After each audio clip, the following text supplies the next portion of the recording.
when your allure, when your passion, when your drive becomes obsession, it turns into kind of a shadowy figure of absence and withdrawal, and it's kind of a pretty disappointing energy when that's really the opposite of what you were going for, right? The Eight of Pentacles, the Queen of Cups, and the High Priestess with the masculine counterpart here, the Hierophant under that.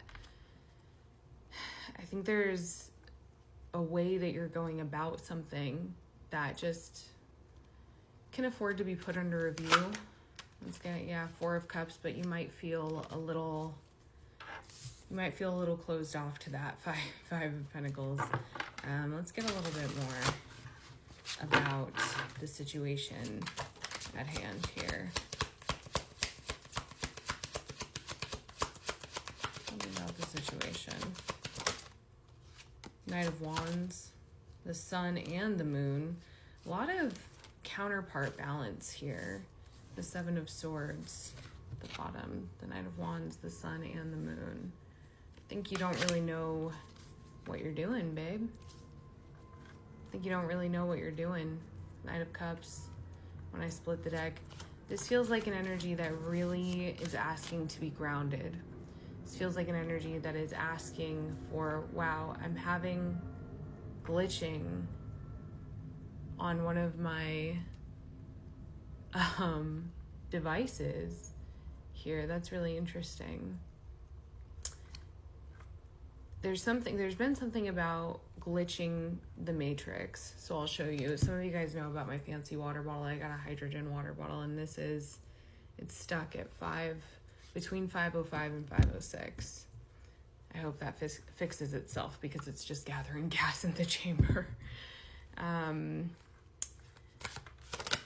Yeah, the Nine of Swords. I think in this situation, babe, you might be your own worst enemy. There's something about these two cards that when Eros comes out, it's unbridled. And here we go. And we're talking about Eros, unbridled sensuality, okay? But with the Hunter, it becomes that obsession. And when the Father is at the bottom of the deck, it's very clearly like a misuse of your allure, your lower chakra energy. Let's get a little bit more about this. And I think that in this situation, you're kind of just acting as your own worst enemy. The Judge here, yeah. The Judge and the Sustainer. What is the right way to do things? What is the right way to do things? Is there a right way to do things? Or is it more about enjoyment than anything else? The Creator and the Mountain, kind of asking if you're down for the ride. If you're down for the ride, there's something about the Mountain here that's like, with all of this color being illuminated, the mountain itself is not illuminated. The mountain is actually the colors of the Judge and Eros, right? And even some of the Hunter here, right? A lot of black and white, a little bit of gold. But the color is all around and within the mountain, right? So the minerals, the journey is the destiny, right? The journey is the goal, right? The journey is the destination, I think is the saying. It's not about where you're going, it's about how you're getting there. And with you judging yourself in how you're going about things, as harshly as it seems you may be, this Nine of Swords, the Judge, the Sun, the Moon, it feels like I'm talking to someone who is a bit of a perfectionist. Seven of Pentacles and the Eight of Pentacles, as I'm just kind of screwing with the deck here. You want the greatest, right? You want the star. Your sights are in the right place. But it's the day-to-day, it's the sustainability part that is brought into question in a reading like this. What is the guidance here for this collective? We're in a new setting today. I'm at the dining room table. Just because I got people in the house. Five of Wands, guidance. The High Priestess, choosing your battles, and maybe bringing an offering to the battle instead of another stick. Well, okay. Okay, so we have the Queen of Pentacles at the bottom of the deck. Tower and Death just shot up right in front of me. We have the Ten of Pentacles, love that, and the Hanged Man in reverse.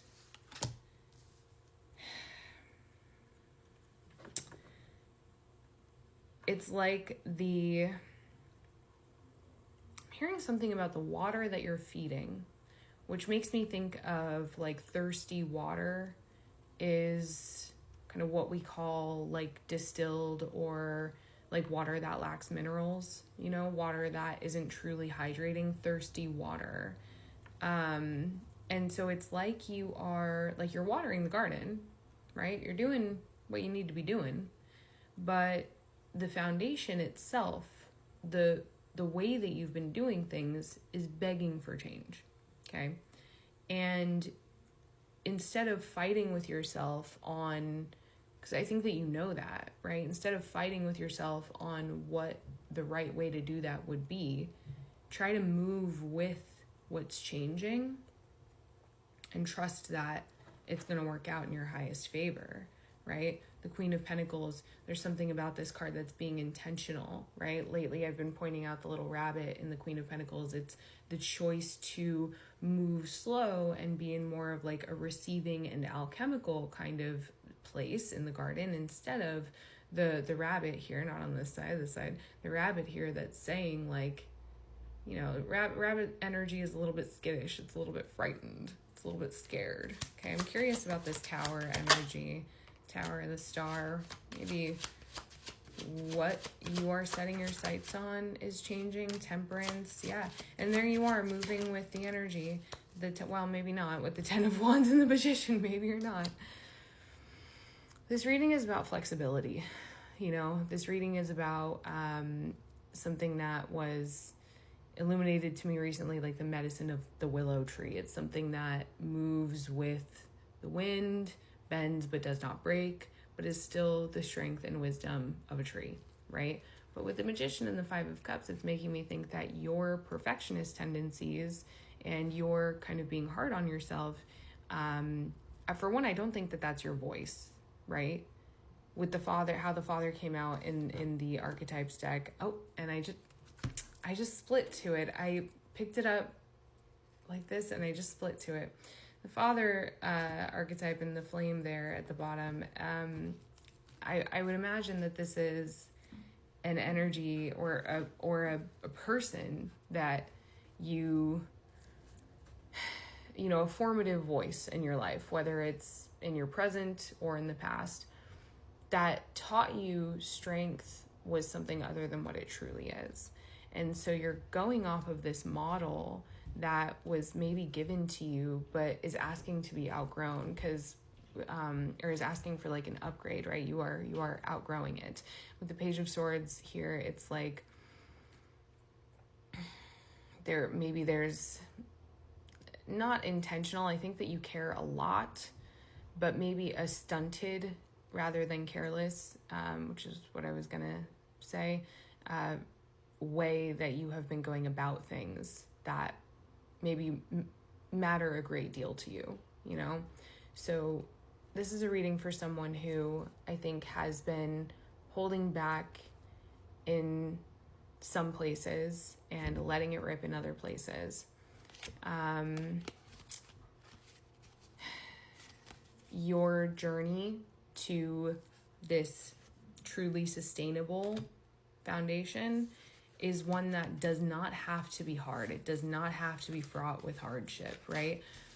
If you move with the tide instead of fighting against it, meaning moving with the energy that's present in your life instead of trying to force it to conform to you, if you yourself are flexible, then I think that your vision of the future becomes a lot clearer, and your ability to manifest becomes a lot more, I guess, practical. Instant is a word that they're giving me. I know we have some powerful manifestors in this collective. So the Two of Wands and the Ace of Swords there. Yeah, it's time to It's time to start daydreaming about what you want and then moving accordingly with what you're given.